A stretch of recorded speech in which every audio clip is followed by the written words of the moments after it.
All right, everyone. Welcome to episode 3 of our Getting to Zero Illinois Plan 2.0 four-part webinar series. I'm going to go ahead and get started. Today's conversation is recorded and I'm sharing my screen. Please go ahead and use any accessibility features on the webinar that you need for today. My name is Meg McElroy. I use she and her pronouns, and I'm the new Director of Special Projects at AIDS Foundation Chicago, leading our Getting to Zero work. I'm thrilled you've chosen to be with us today, so settle in, grab a beverage, grab your lunch. I'm really excited for today's conversation, and I know that our speakers today are too. I hope all of you are as well. If you want to go ahead and introduce yourself in the chat, my hope is that it's working for everybody. If not, hang tight with us. We're many, many years into hybrid and virtual stuff, but we still need some grace and patience when it comes to our technology. So if you'd like to introduce yourself in the chat, share your name, pronouns, and where you're joining from today. And well, this wasn't in my original presentation as I was putting this together. I would be remiss if I didn't mention that we're talking today in what is an unprecedented time for many of us, for ourselves and for those we're in community with. So please today honor your feelings that you're having, take care of yourself. And I want you to know from me to you, AIDS Foundation Chicago will continue to show up and fight for our people every single day. Meg, I'm just going to jump in, and some people asked saying that the chat is not enabled yet. Okay, wonderful. I will go ahead and have Tim or Kim see if they can go ahead and get the chat working for us while we move into today's conversation. Thank you, Anthony, for bringing that to my attention. Okay. So as we move into this important discussion that we're having, and hopefully you all will be able to be in the chat very soon. If not, thank you for tuning in for a listen only kind of conversation. But again, I hope we're able to get going in the chat in just a moment. As we move into this important discussion today, I want to take a moment for us to ground ourselves and center our conversation. AIDS Foundation Chicago acknowledges that racism is a pervasive public health crisis that continues to impact the health and well-being of individuals and communities, especially Black, Latina, Indigenous, and other people of color. This crisis is rooted in systemic inequities that persist in our healthcare, economic, and social systems, leading to profound disparities in health outcomes, access to resources, and opportunities for thriving. In our work at AFC and Getting to Zero, we commit to confronting these inequities and advocating for justice and centering the voices of those most affected by this crisis as we strive to build a more equitable and inclusive future. While this conversation is occurring virtually, AFC's offices are located in what is now called Chicago, on the traditional homelands of the people of the Three Fires, the Potawatomi, the Ottawa, and the Ojibwe, as well as the Menominee, Miami, and Ho-Chunk nations. This area was a site of trade, travel, gathering, and healing for more than a dozen other Native tribes and is still home to over 100,000 tribal members in the state of Illinois. We understand at AFC the grave harm that settler colonialism, including theft, violence, and broken treaties brought to these lands and the people. Nevertheless, the people of the Three Fires continue to live throughout the Great Lakes region and have for centuries. We acknowledge the people of the Three Fires as the traditional stewards of this land and remember their ancestors who resisted and the descendants who also resist and remain. I'd like to go ahead and drop in the chat here just a link for people to go ahead and explore kind of wherever you're joining from today to explore kind of land acknowledgements and the traditional ancestral homes of people. And I'm seeing,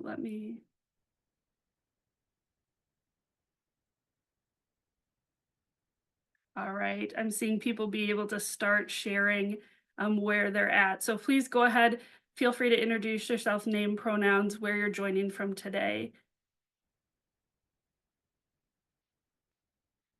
In just a moment for our conversation, we'll be diving into the Getting to Zero Illinois Plan 2.0 with a focus on today's second pathway, which is our prevent and diagnose pathway.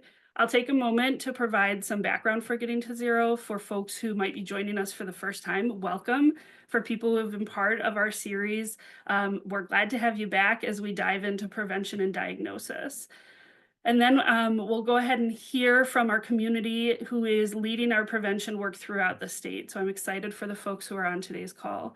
During our conversation, if you have questions, please drop them into that Q&A feature for our question and answer time at the end of the webinar.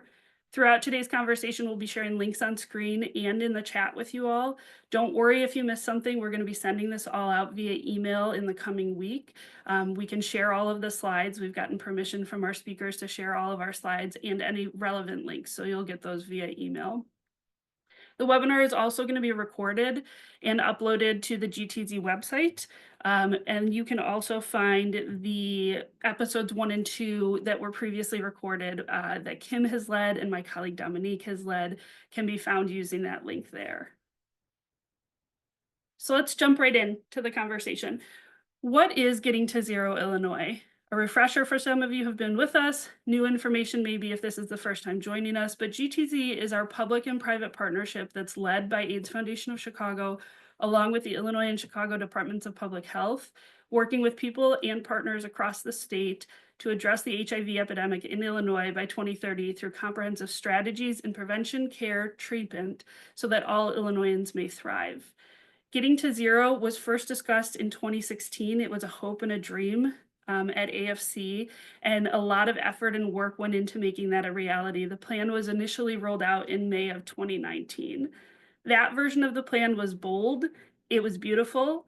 I worked on it at that time as well, and took a little hiatus before coming back to Getting to Zero. It was bold. It was beautiful. It was too big, if we're being really honest with ourselves. We were really trying to build the plane as we flew it. And while it was an amazing plan, we recognized as that iteration of the plan was coming to a close in 2023, that we needed to reevaluate and refresh what the plan would look like for the next years of work. This time, AFC staff and Getting to Zero partners really wanted to make sure we were explicitly centering and naming the people most impacted by the HIV epidemic, elevating the voices of those who are living with HIV. Through an extensive process, which again, if you joined us for episode 1, you heard about, we highlighted and refreshed the plan. We created a beautiful Plan 2.0, which this webinar series is based on, that was rolled out in June of 2024, and it will be effective and its work will continue through 2027 as we work towards getting to zero by 2030.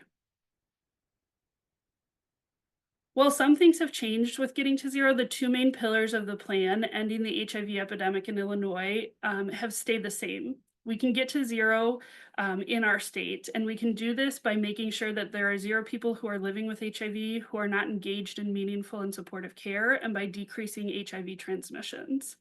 When we talk about zero, it's important that we note that we're ending the HIV epidemic, but we're using a public health term of functional zero, or 100 or fewer new transmissions in a year. Ending the epidemic does not mean that we ignore the nearly 43,000 people living in Illinois with HIV. We can both decrease HIV transmissions in our state while simultaneously at the same time making sure that people who are living with HIV are thriving and supported here. The refreshed plan that I was just talking about is now broken into 3 pathways. So the first is improved quality of life for those living with and vulnerable to HIV. Dominique, my colleague, who's doing housing policy work, did an awesome kind of deep dive on this pathway in episode 2 of our series. We're going to focus today on the prevent and diagnose pathway, which is pathway number 2. And then our final episode that we'll invite you all to is pathway number 3, and it's the treat pathway. So this is a little bit of a meaty slide. We're going to try and cover everything that's in this pathway just in one slide here. So stick with me, and then we will move into conversation with our community partners. So the prevent and diagnose pathway, it's made up of 3 goals. There's 5 goals total across the entire plan. So 3 of them are really found here. And each of them have objectives that are nested underneath of them. The first goal, goal 2, is the diagnose all people who are living with HIV as early as possible. So this goal focuses on access to testing so that all people are aware of their status. It also focuses on ways for us to increase early diagnosis so people are able to engage in effective and supportive care as early as possible. The next goal here is goal 3. And that increases the percentage of people vulnerable to HIV who are linked and retained in HIV prevention and supportive services. And the objective in this goal is to increase people's access to preventative medication, PrEP and PEP, and to see increases in PrEP uptake. So what do we need to do to make sure people are aware of PrEP and then able to be taking PrEP effectively? The final goal in this pathway is goal number 4 for the plan, and it's to increase the percentage of people who are educated about or engaged and retained in HIV prevention practices. So this objective really focuses on our non-pharmacological prevention strategies to reduce HIV transmissions. It's about harm reduction, access to condoms, clean needles, all of those kind of things fall under this goal and their objectives. Additionally, this goal really talks about how we can look at age-appropriate and responsive comprehensive sexual health education and how that plays a role in HIV and STI prevention and stigma reduction. One of the things that we don't have the time or bandwidth to talk about today, but we have in our other 2 episodes, is really the guiding principles that the original plan was released in 2019 with. Those still all undergird the 2.0 plan. And you'll notice that as we have today's conversation, each of our speakers will talk about how increasing education and awareness, as well as eradicating stigma around HIV, is one of the only ways that we effectively will get to zero. So, with all of that, I've done a lot of speaking to this point. I'm really excited to hear from our community who is working throughout the state to advance early diagnosis and prevention efforts. We're going to hear from Anthony, our program management administrator at the Ruth M. Rothstein Core Center. Anthony will talk to us about culturally responsive outreach and building trust within communities, how this is vital to increasing access to prevention tools and testing. They're also going to go ahead and speak about the role of stigma reduction and encouraging people to get tested and openly discussing HIV prevention. Then we're going to hear from Will, who is a lead health educator with Lurie Children's Hospital, on how schools and comprehensive sex ed can reduce stigma for young people and serve as hubs for early education and HIV prevention tools like PrEP and the importance of early testing, excuse me. Dr. Maya Green, who is the Chief Medical and Health Equity Officer at Onyx Medical Wellness, is going to share her vast expertise about the clinical benefits of early diagnosis and the role of prevention tools like PrEP. She also is going to go ahead and share about how stigma in healthcare settings can deter individuals from seeking care, and how, as a provider, she has the work to do, but also the responsibility to create a stigma-free environment for herself and her patients that she's working with, and call her other providers in to do the same. And finally, my wonderful colleague, Timothy Jackson, Senior Director of Policy and Advocacy here at AIDS Foundation, is joining us from Springfield on our first day of veto session. Tim is going to chat with us a little bit about policies AFC has worked on that really impact prevention efforts here in the state. We've worked in partnership with many of you on these policies as well. And policies are really one way that we can increase widespread education on HIV prevention and diagnosis. Tim will also share ways that we can promote policies that reduce stigma across communities so that everybody throughout the state has equitable access to care and prevention. I'm going to keep an eye on timing. I'm going to pop into the chat, but I will turn it over for our first speaker here, Anthony, to go ahead and start sharing. Thank you very much for having us today, Meg, and thank you all for being here today and for taking time out of your lunchtime or day to be a part of this. I want to spend some time starting this by being a little grounding in what I view to be the sort of driving forces around healthcare. I won't have any slides, but I have shared some articles that might be relevant to what I was discussing and that sort of formed my arguments today. I hope that also with what I'm saying, that Dr. Green, it seems like Dr. Green and I will be hitting on similar topics when it comes to stigma in the healthcare space. So we'll be sort of working together on this. But before I jump in, obviously, again, my name is Anthony Guerrero Short. I use they, them, ella pronouns primarily, but I also use he, him, and she, her. And I am the program management administrator at the Ruth M. Rothstein Core Center. I want to just first also say that the opinions that I'm expressing are my own and not representative of Cook County Health. However, I will be speaking about the practices and work that happens at Cook County Health and the the great work that's happening here at the Core Center and at CHIP, which is Cook County's HIV integrated programs, are the largest HIV provider in the state and the largest in the Midwest. So very excited to be here. But so now I want to just talk about healthcare as a humanistic practice, right? So we talk a lot about healthcare as providers, about how we focus on metrics, measures, performance. And I'm sure that for a lot of you, we spend a lot of time thinking about data, and data is so vital. It's an effective tool for us to make decisions, and it's the reason why we can make the arguments that we need to make. But as a health communicator and someone who's been trained in community health sciences, global health, and health communications, I want to stress that healthcare is a humanistic practice. It is a practice that focuses on the values and dignity of humanity and on the well-being of humans as opposed to the well-being of science. And also healthcare is an interaction. It is an exchange of information between individuals across communities, either from providers to communities, within communities, or even in the use of tools. Tools in and of themselves are an exchange of information and the effectiveness of it within which they are delivered. And healthcare is also a determination of our personal and societal values, how we view certain things to be more important than others. So it is important in our values to understand that healthcare is a determination of what we think is most important in our communities. And that's why I'm here to talk about culturally competent, linguistically competent, and I think we're going to say contextually competent healthcare.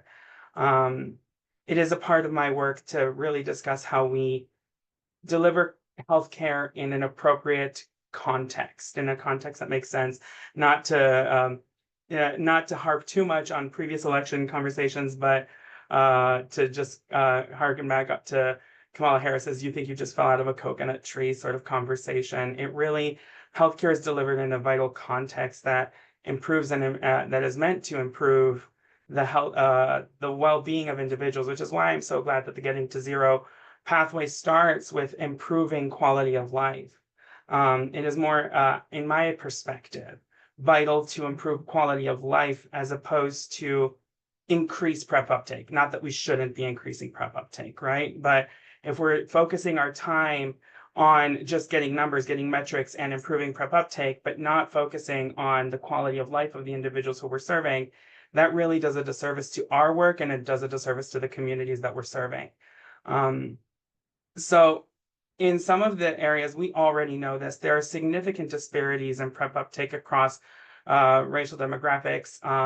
Later on in the presentation, you'll see Dr. Green talk about PrEP to need and how there are significant disparities within within white communities. For every person who is living with HIV, there is a larger number of people who are on PrEP compared to the proportion of people in Black and Latina communities who are living with HIV. There's a smaller number of people who are on PrEP, indicating that even within I would say a standardized need, there is a lower number of individuals across Latina and Black communities taking PrEP, which shows a disparity in the way which we're delivering healthcare and in which we're communicating the importance and the effectiveness of healthcare, specifically in this case, PrEP. We're clearly, we've seen in the continuum of care and in the cascade, that significant drop that happens from testing, and then we see that cascade into uptake, or we see screening, and then linkage to care, and then a deep drop into sometimes taking PrEP. And even now we're talking about, even if we prescribe them, does that mean that they're taking it, and does that mean they're adherent, and what are the barriers to adherence, and what are the barriers to being able to stay on PrEP? And one of them is stigma. Across Latina communities, there are significant disparities, and I'm going to focus on Latina communities because it is my lived identity. But that doesn't mean that these disparities don't exist in other communities as well. But among Latina communities, there is a significant disparity around risk perception and risk and perceived risk for HIV. Uh, Even though we see a significant and continued high incidence rate among Latina populations, and we still see the continuation of behaviors that increase the risk and the likelihood for HIV acquisition, we still see also a lower risk perception among Black and Latino individuals who believe that they are less likely or not likely at all to acquire HIV. And those are beliefs and systems that are intrinsic to why they experience that motivate some of the reasons why they're less likely, right? We're also talking about the structural barriers. What are the stigmas in the system that are less likely to prescribe or associate that? And those are stigma within health providers, right? They are less likely to perceive them as needing it, or less likely to ask, or even less likely to test for HIV among certain communities. I'm sharing some links on HIV-related stigma among providers in the United States, and there's a low amount of research on this, but there is a continued need for us to address it as providers, to understand that stigma among providers also drives it. So stigma internally can drive a lower likelihood to want to get tested, or even a lower likelihood to want to get connected to PrEP, either because they don't perceive themselves as having that risk, or because that risk, even if they perceive it to be high, the stigma encourages them to not feel comfortable to ask or seek that care. And then amongst providers, they're less likely to test, or they're less likely to ask about sexual histories or around other social histories. And we see this across other healthcare contexts. We see it in obesity, we see it in diabetes. Healthcare provider stigma are more likely to produce negative healthcare outcomes. Individuals who experience healthcare provider stigma around obesity have worse outcomes on obesity metrics, or individuals, same thing with diabetes. It's very highly associated. So you can very much infer that stigma around HIV is the same. Some of the work that we do at Core Center is connecting individuals who are engaging with our healthcare system, not at CHIP, but at Cook County as a whole. What is happening within Cook County? People who come into Stroger or come into our other hospital systems, and getting them connected to HIV care.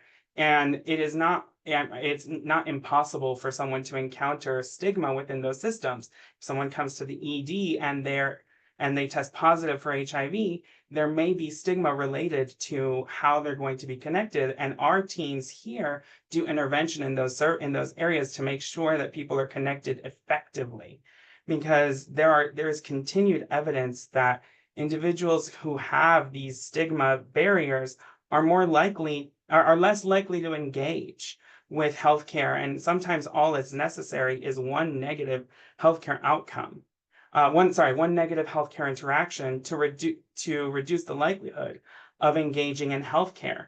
I have a figure that I thought I was going to share, but given that I have 47 seconds, I'm going to just call it.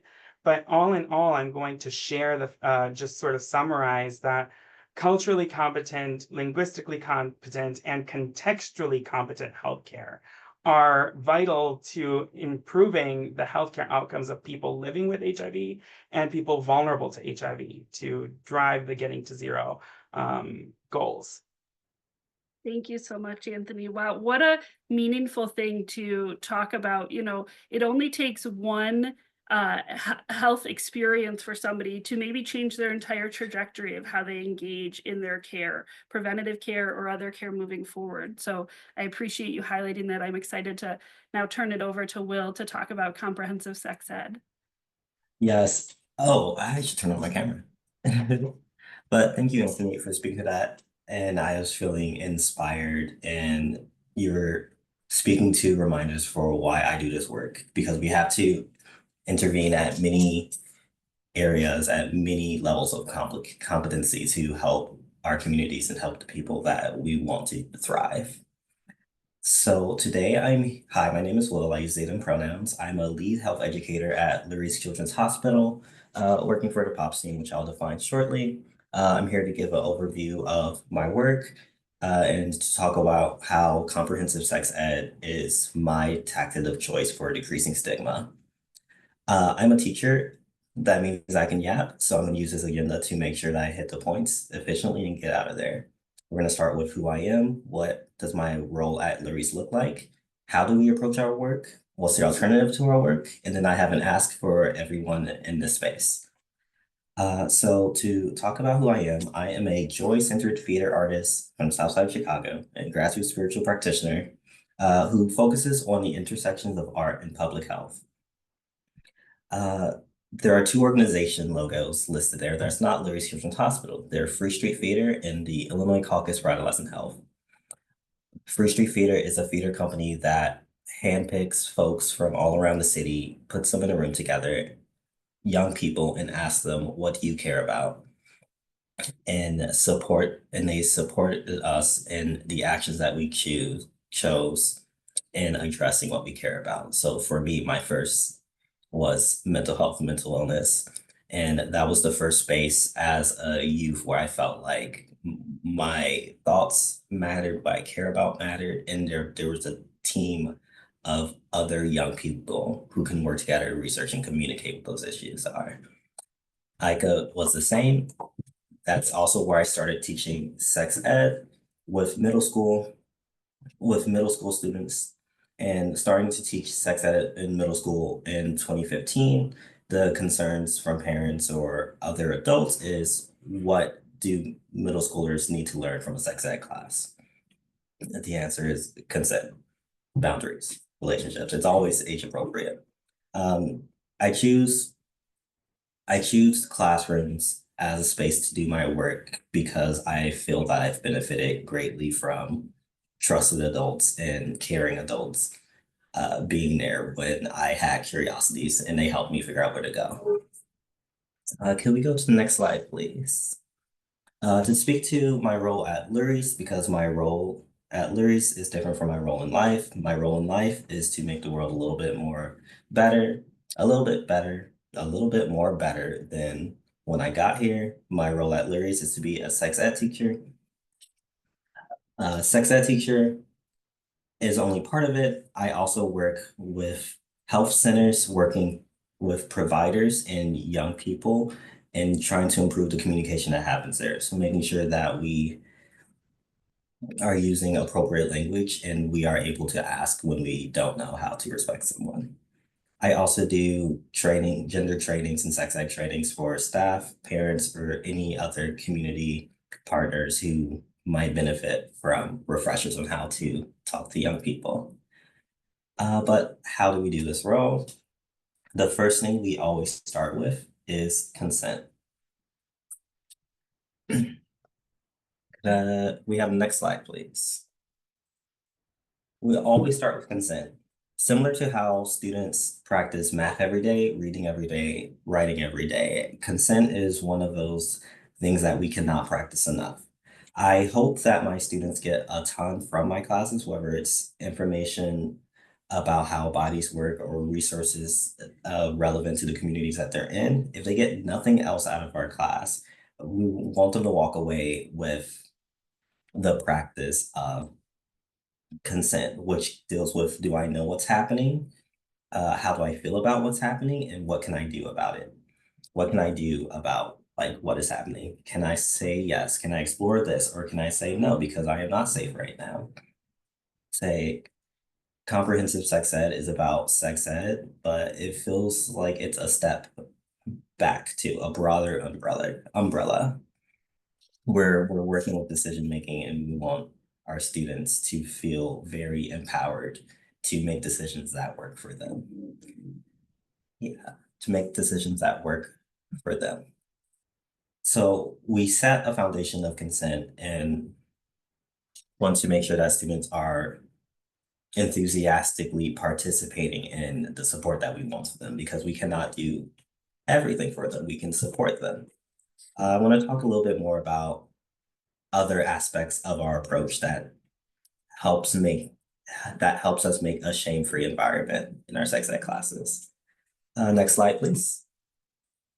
We are a team, whether it's caregivers, families, or community places. We know that comprehensive sex ed and stigma reduction isn't only on the young people, or it's not only on their teachers, it's not only on the adults or young people in any given environment. What's important is that we give young people an opportunity to voice their concerns, a space to communicate. And adults are being trusted and safe adults who are modeling respectful behavior.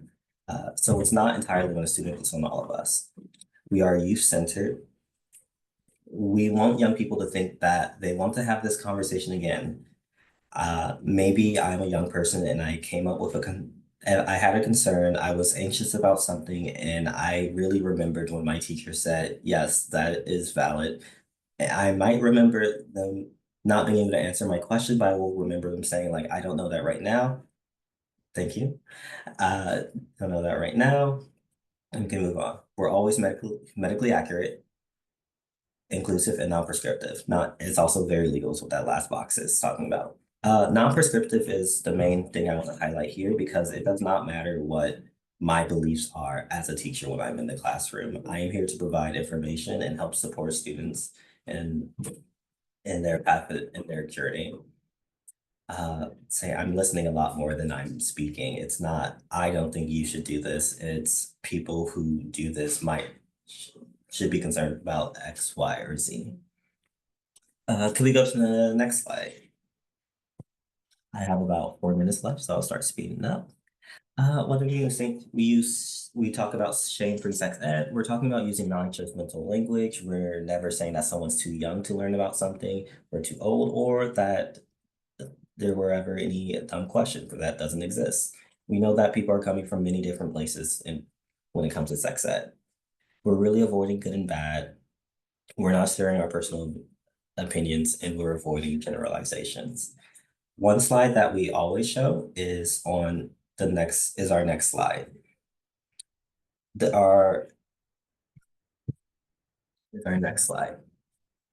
Our goal is to include everyone while talking about bodies, while talking about sex ed, while talking about the world, because everyone is here in the world with us. While talking about bodies, we celebrate that everyone is unique. Everyone, like, regardless of shape, size, color, culture, religion, ethnicity, we're all unique and deserve to feel good about who we are. We're the experts of our own bodies and our own identity. And if from a sex ed classroom or from the role of an educator, empowering students to feel affirmed in themselves can make a great impact. When I'm teaching adults, when I'm teaching young people, I know that there are people now and they're also going to turn into adults that other people might look forward to. It's about wins in the classroom now and how things that we practice, such as consent and mindfulness, can aid the communities that we're looking to build today and many years from now. Can we go to the next slide? Let's go to the next slide.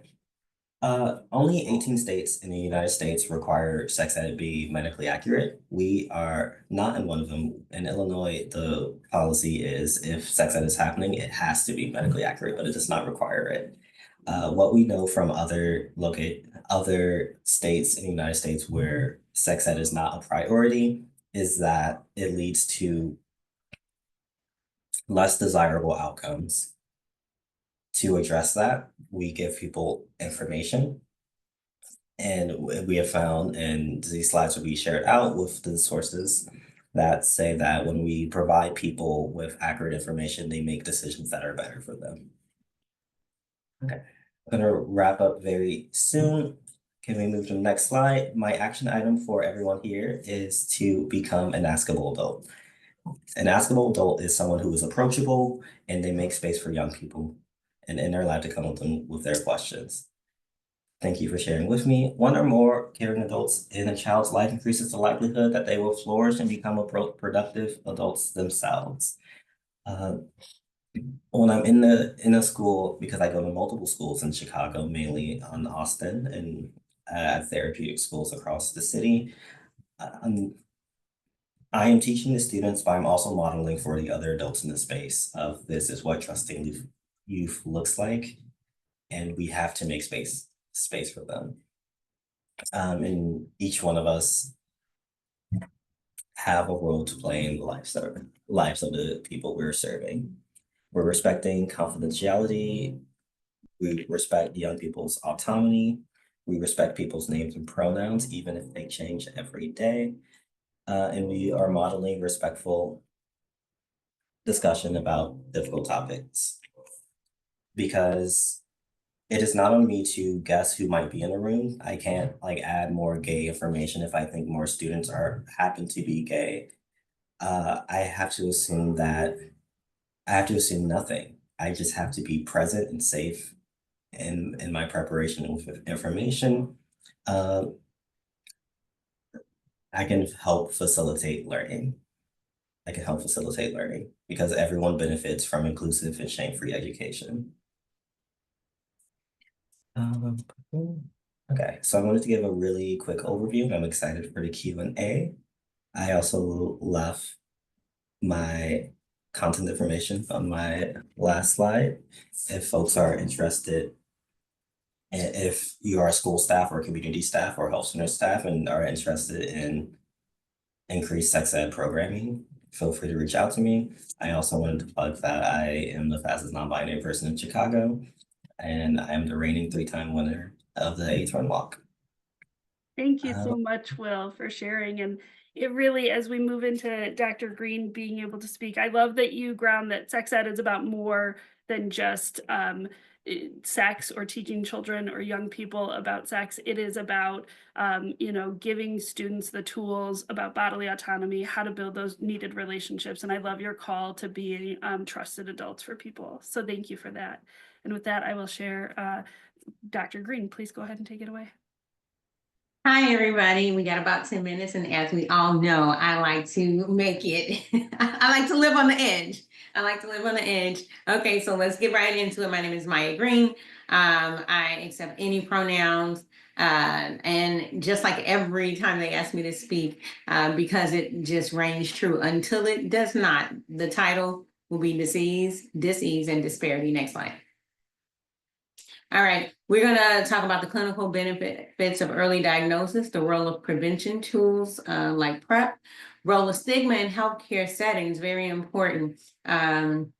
Provider responsibility to address the need. And again, I always close, we want to move from getting to zero to got to zero. Next. All right, let's go back to the basics because sometimes there can be jargon noise. We're so used to it. We get away from the basics, right? HIV stands for human immunodeficiency virus. It doesn't stand for Gator virus. It doesn't stand for straight virus. It doesn't stand for IV drug use virus. It doesn't stand for smoking virus. It tells us exactly what it does. If you see the purple, those are our body's soldiers, our body's defenses. The HIV virus attacks our immune cells. And over time, this is a picture of what happens over time, right? And the red is a virus. If the virus is low, the chances that you spread the virus are low. When the virus is high, the chances that I'll spread the virus is high. It's basically that HIV, we got away from it. We put HIV in a box and HIV breaks out of every box we put it in. We labeled it with an orientation. We labeled it with a color. We labeled it with so much stuff. And I'm talking about the healthcare industry. I'm one of them, and every time we miss what it's actually doing because of our labels, we miss the opportunity to care for community. Next slide. Okay, how does it affect the body? I mean, that slide is for you to peruse, but essentially, when in 2010, they mentioned that HIV was a chronic disease, right? The chronic presence causes overall inflammation, but also if the virus is high, it's attacking more immune cells. So we can't defend ourselves against things our body would normally heal from, right? And so, but what do, right? We now have a sandwich. With early treatment, getting it early. If you go back one slide, getting it further to the left, go back and now fast forward, will help to decrease that inflammation, help us never get to the part where we have opportunistic infections, but it also helps us to not transmit the virus to our loved ones of any kind. Next. All right, to be clear, in order for HIV to move from one source to another, in order for HIV to be transmitted, you need two things. You need a source that's able to transmit the virus, and you need a source that's able to receive the virus, right? And so look at the different ways that HIV can be transmitted. Now think about how we boxed it in, because people don't think of this. We got a mother and baby, we got transfusions, we don't think of it, right? But in all these cases, those two things exist: a source that's able to share the virus and a source that's able to receive the virus. But there's hope, right? Early treatment gets us closer to zero, undetectable, and 0 times in history has someone with an undetectable virus transmitted it, right? That's me if I'm a person living with HIV. On the other hand, if I am a loved one, a lover, or I just choose to love freely in my environment, PrEP is a tool where I can make myself, if I'm a candidate for PrEP, I can make myself a source that's not able to receive it, right? So if I'm living with HIV, I can take medicines every day. Early treatment, getting in care, staying in care, makes me a source that's not able to share. I'm not able to share. If I'm not living with HIV and I'm on PrEP, I'm not able to receive. We live in a time where we have this sandwich. We have the answer to get to zero. Next slide. All right, now let's talk about PrEP, right? Let's talk about PrEP. All right, so here's the statement from 2012 to 2021. PrEP users increased over 3,500% with an average increase of 56% per year. We cheer, and now we go to the next slide, which was mentioned earlier, but not with everybody. So now we talked about the disease. Now it gets uncomfortable. We talk about dis-ease of all the isms, right? That is causing this disparity, right? So here we see it in the slide where we have our Black and Latina people not faring as well, right? And that's the difference between equality and equity. We can just place it. PrEP is available, so we say, PrEP is available, but then those barriers in the healthcare system and the barriers that providers place in so many other people, the social cultural barriers of stigma play a very, very harmful role in getting to zero. Next.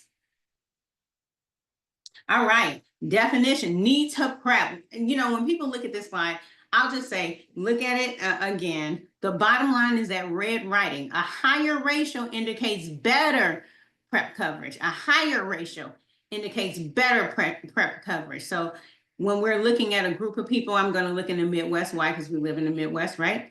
Among our Black Midwesterners, that's 3. And then when our Latina, or in this written here, Hispanic, 7.3. And right here, written white, 26.3. The higher ratio indicates better PrEP coverage. When you look at people that are dying and bearing the brunt of poor outcomes from HIV, it's the actual opposite. So we have work to do. Next.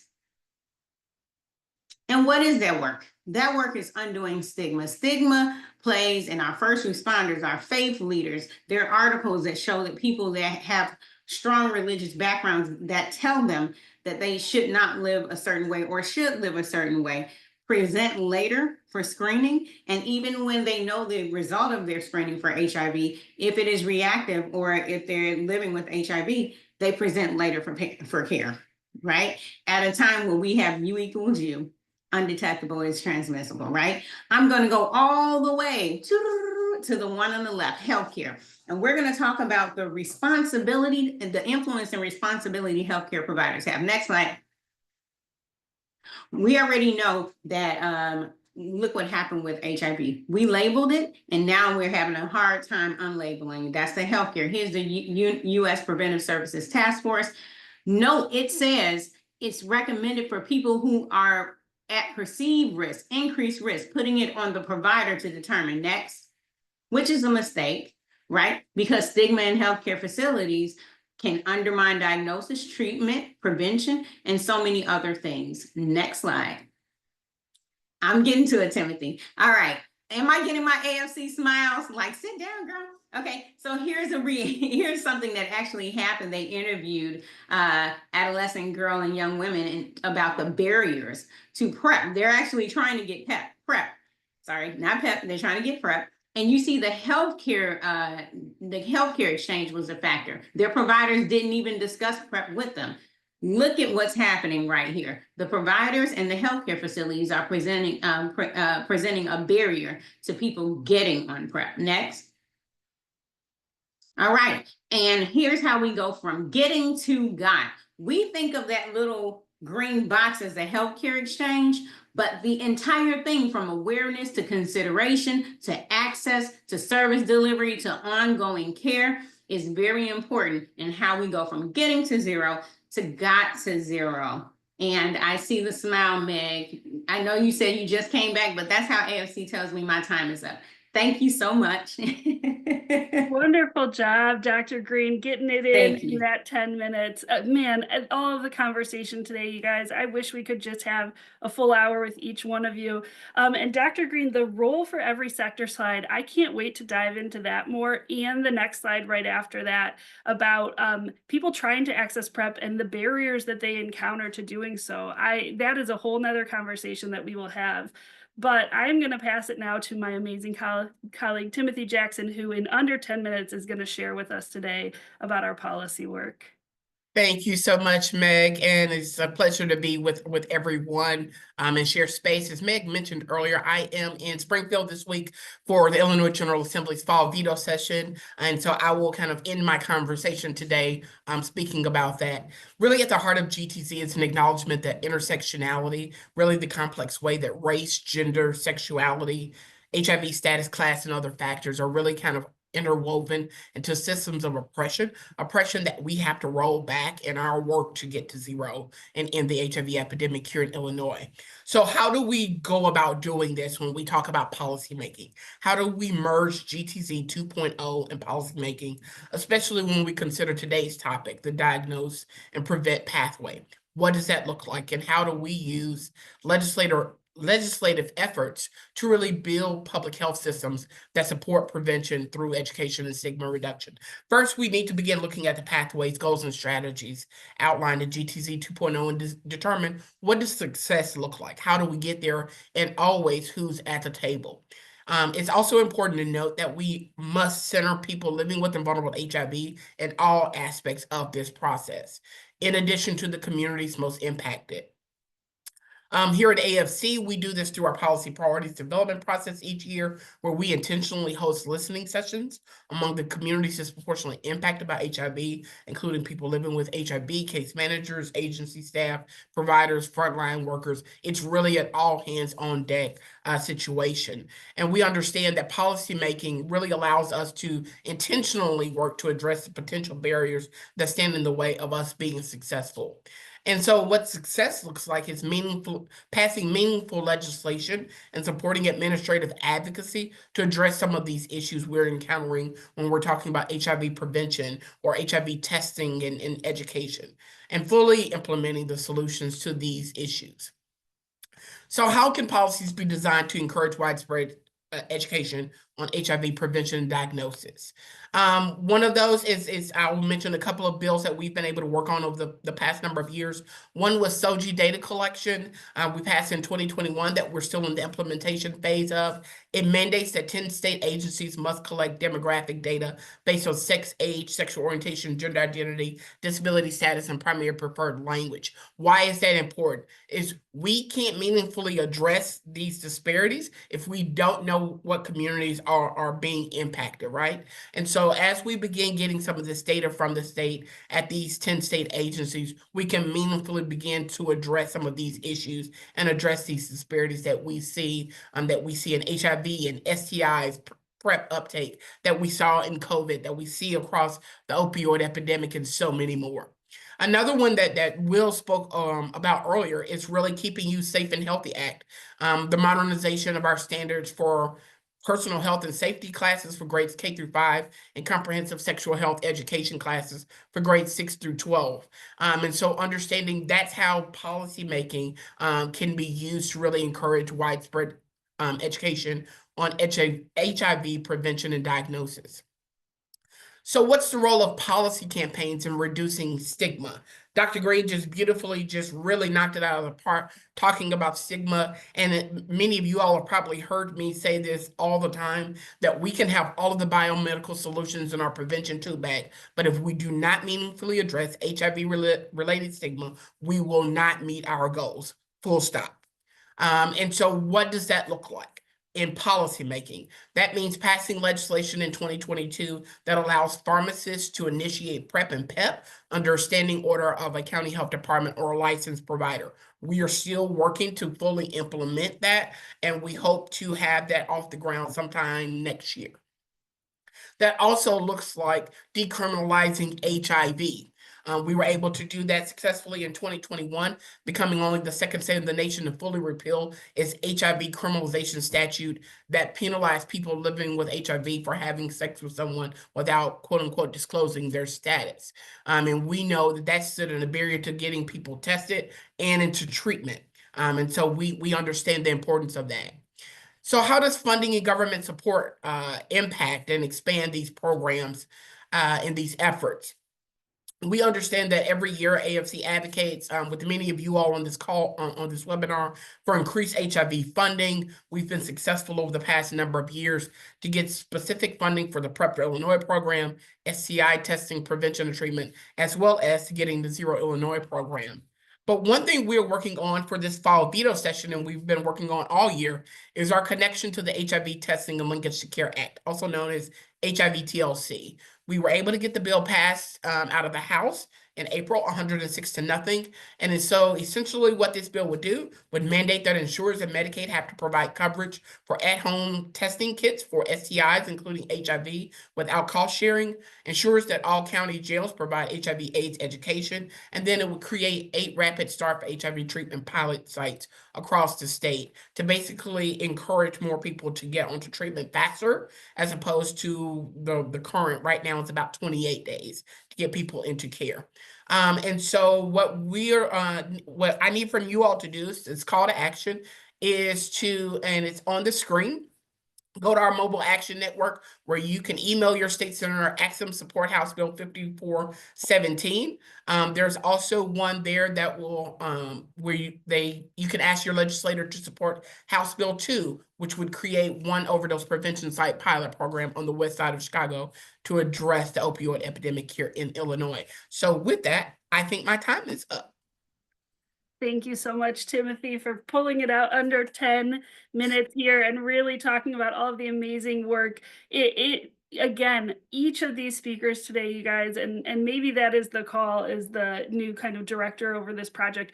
We should have a whole hour just with Tim talking about our legislative efforts, just with Anthony talking about our community engagement and our kind of peer navigation programs through this with each of our speakers today. So thank you all so much. I want to go ahead and breeze through a couple of things here to keep folks engaged, find ways to plug in. We know that that's part of why you're here, is how can you continue to be a part of getting to zero. So as Tim shared, here are 2 QR codes. These will be in the email follow-up. If you're interested in our advocacy efforts, please go ahead, scan those QR codes to jump over to our Mobile Action Network. You can also text AFC to 40649 to join that Mobile Action Network. This will allow you, if you are advocacy minded and want to take these actions, you can be notified by email or text when it's time to mobilize. So please join us in that capacity in that way. I'm now going to drop a handful of links here in the chat. These are going to be the next slides that we're going through. We unfortunately do not have time for our Q&A, but if you asked a question, and I do have a handful of them, we'll go ahead and work one-on-one with our speakers today to either address these on our Instagram Live, our Facebook, or our LinkedIn, or we will follow up in the email that you all will be getting. The other thing I want to do is have you join us. I invite you to join us for our 4th and final conversation in this series. It's next month, Tuesday, December 10th, from 12 o'clock to 1 o'clock Central Time. We're going to be diving into the treat pathway of the plan. So very similar to today's conversation, but discussing treatment, access to treatment, barriers to treatment, how we, in getting to zero, hope to improve treatment, and ways that we see kind of work throughout the state that our partners are doing. So please go ahead, again, QR code, if you want to register that way, feel free to use the links, or you can register in the email that we follow up with. The final thing that I want to note here before I say our thank yous and goodbye is about staying connected to getting to zero. If you want to be a named partner, we have a handful of folks, more than a handful. We have a number of named partners in the plan throughout the state. If you listen to today's conversation and feel like this resonates and you would like to add your organizational name to our list, please go ahead and scan the QR code here. Let us know. I'd be happy to jump on a call and talk about ways that you can plug in and support this work that you are already leading in your communities. And then if you're an email fan, if you like a good newsletter like I do, please sign up. You can sign up for AFC's emails as well as Getting to Zero. It's all one form. You can click through and select what you would like to be connected to in that way. It has been my honor and privilege to share this lunchtime hour with you all. First and foremost, please in the chat, show a lot of love for Timothy, for Maya, for Will, for Anthony. This conversation would not have been anything without all of them. I feel very privileged. I would love a good 5-star review. What are we doing well? What do we need to work on in the future? I have a feeling timing is going to be one of it. So scan that QR code for our post-event survey. We're always welcome to feedback. This is your plan. It is your getting to zero. So I want to make sure that we are stewarding and shepherding it in the ways that you all want. So please provide critical feedback, loving feedback, any feedback that you would like to share with us in that post-event survey. I also want to just go ahead and thank you all. You could have been anywhere for your lunch. You chose to be here with us. So thank you for your time today. And with that, it is now 12:59 and our webinar has come to a close. I look forward to follow-up conversations and seeing you all on December 10th for our 4th episode. Thanks so much, everyone. Have a good day.